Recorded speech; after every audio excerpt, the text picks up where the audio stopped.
Kamera ready, sound ready, 3, 2, 1, action.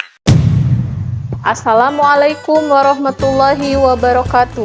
Nama saya Eli Handayani, mahasiswa Universitas Terbuka UP BJJ Bogor, program studi S1 PGSD semester 7 dengan NIM 877822352. Kali ini saya akan praktikum mengenai sifat cahaya.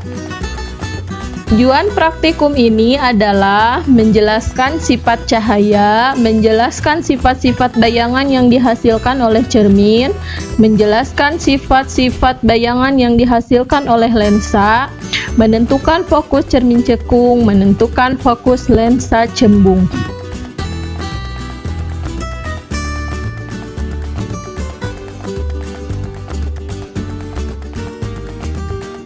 Percobaan pertama, pemantulan cahaya pada cermin datar.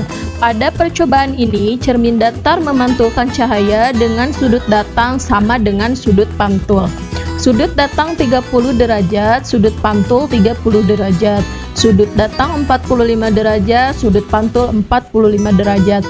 Sudut datang 55 derajat, sudut pantul 55 derajat.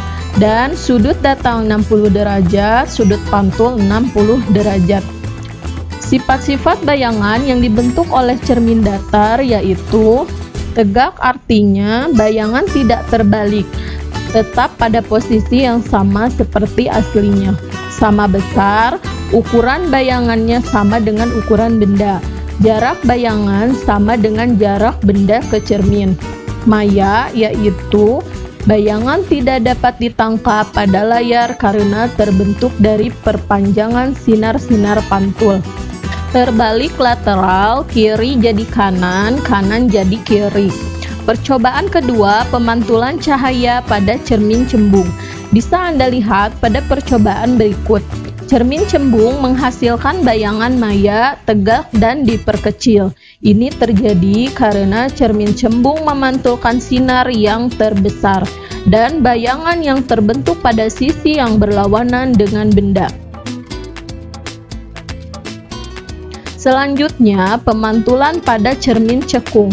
Cermin cekung memiliki sifat yang lebih kompleks jika benda berada di luar titik fokus. Bayangan yang terbentuk adalah nyata, terbalik, dan diperkecil. Jika benda berada di antara titik fokus dan pusat kelengkungan, bayangan yang terbentuk adalah nyata, terbalik, dan diperbesar. Jika dilihat pada jarak benda 5 cm, memiliki jarak bayangan minus 8 cm. Dan jarak benda 10 cm, jarak bayangannya minus 4 cm. Percobaan kedua, pembiasan cahaya. Pembiasan cahaya adalah peristiwa pembelokan arah cahaya ketika melewati bidang batas antara dua medium yang berbeda kerapatan optiknya. Pembiasan cahaya terjadi akibat kecepatan cahaya berbeda pada setiap medium. Dari percobaan ini bisa kita lihat sudut datang 100 derajat, sudut bias 80 derajat, sudut datang 90 derajat, sudut bias 70 derajat, sudut datang 80 derajat, sudut bias 60 derajat, sudut datang 70 derajat, sudut bias 60 derajat.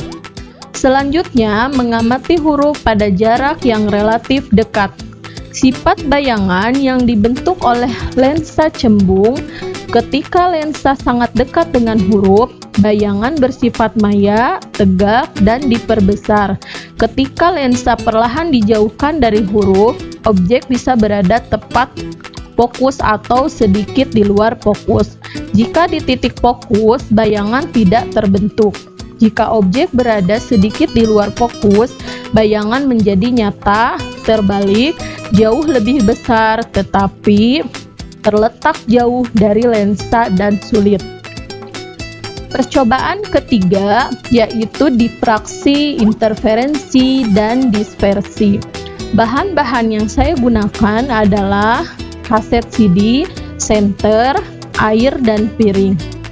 Pertama, kita arahkan senter ke permukaan CD, Lalu kita amati pola warna-warna pelangi yang muncul sebagai hasil dari difraksi dan interferensi cahaya pada alur spiral CD. Saat cahaya senter diarahkan ke permukaan CD, tampak pola warna pelangi seperti merah, kuning, hijau, jingga, dan ungu.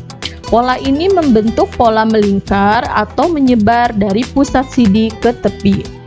Saat sudut senter atau CD diubah, posisi dan intensitas warna juga berubah. Ini menunjukkan adanya difraksi dan interferensi. Karena cahaya dibiaskan oleh alur-alur spiral halus oleh permukaan CD. Selanjutnya, kita simpan CD di dalam piring yang berisi air.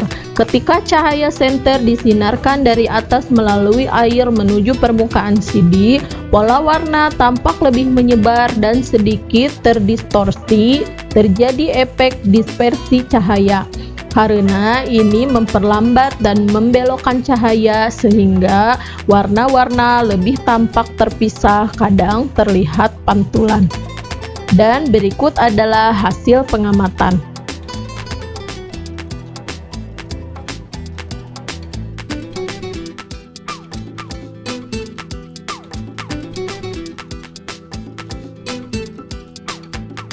Jadi, kesimpulannya adalah cahaya memiliki sifat gelombang dan dapat berinteraksi dengan medium atau hambatan secara kompleks.